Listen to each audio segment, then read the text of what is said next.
Ce deuxième voyage continue et se révèle aussi d'une incroyable richesse. Presque tous les archipels du Pacifique Sud sont visités. À chaque fois, Cook est reçu par les naturels comme s'il voyait surgir un être providentiel. Mais sa véritable mission l'oblige à piquer au sud. Chercher le gigantesque continent austral qui obsède les cartographes depuis des siècles.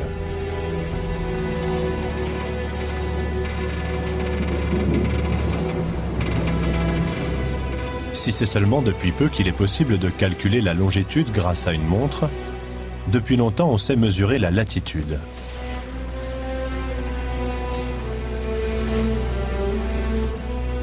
Cook a franchi le cercle polaire. Il lit 71 degrés 10 minutes de latitude sud.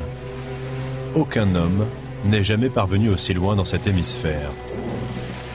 Pourtant, la terre du continent austral n'est toujours pas en vue.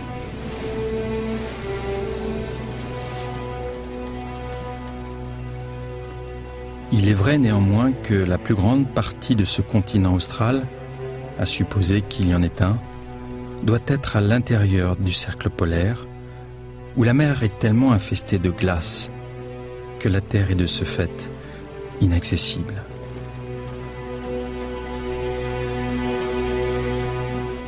Avec ces mots, Cook a définitivement démonté le gigantisme du continent austral qui affublait les cartes et encombrait les esprits depuis Ptolémée.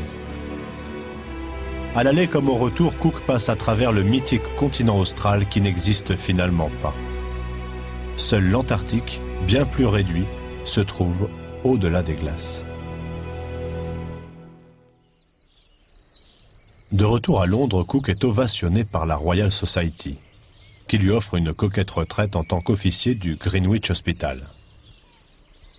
Mais Cook, bien que flatté, reprend la mer pour un troisième voyage.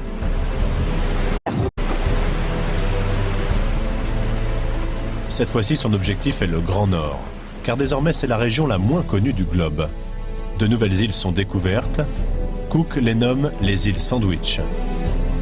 Mais plus que tout, il cherche la brèche sur la côte nord-américaine qui lui permettrait de trouver un passage vers l'Atlantique.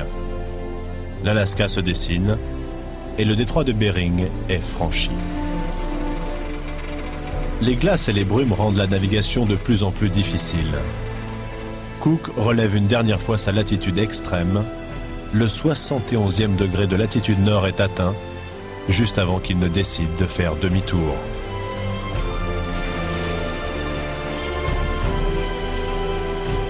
Il explore le Kamtchatka, puis décide d'aller hiverner aux îles Sandwich car, obstiné, il a bien l'intention de forcer les glaces de la banquise l'été prochain.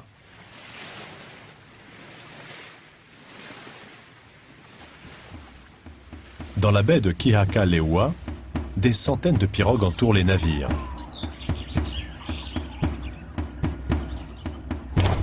Cook est reçu comme un véritable dieu, car vraisemblablement sa venue correspond à celle de Lono, le dieu de la prospérité qui marque le nouvel an hawaïen. Pour avoir navigué dans tout le Pacifique, Cook et ses scientifiques sont frappés par les similitudes entre tous ces peuples insulaires. Les pirogues, les cultes, les langues, les sacrifices même. Tout prouve qu'il s'agit d'un peuple d'une même origine. Sans la nommer, Cook avait visité toute la Polynésie.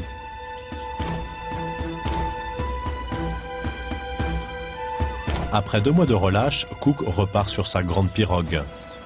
C'est exactement le moment où le dieu Ku doit reprendre sa place. La cosmologie des Hawaïens est respectée. Mais après 3 jours de mer, une terrible tempête endommage le mât de misaine. James Cook est contraint de revenir dans la baie de Kihaka-Lewa. C'est alors qu'une incompréhension totale s'empare des insulaires. Le dieu Ku est le dieu de la guerre et il craint que Lono, incarné par Cook, veuille prendre sa place. L'agressivité remplace la chaleur du premier accueil. En retour, les Anglais font parler la poudre. Et alors que Cook réclame le cessez-le-feu à ses hommes, un poignard s'abat dans son dos. Le corps de Cook est mutilé et éparpillé aux quatre coins de l'île. Certains disent même qu'il sera mangé.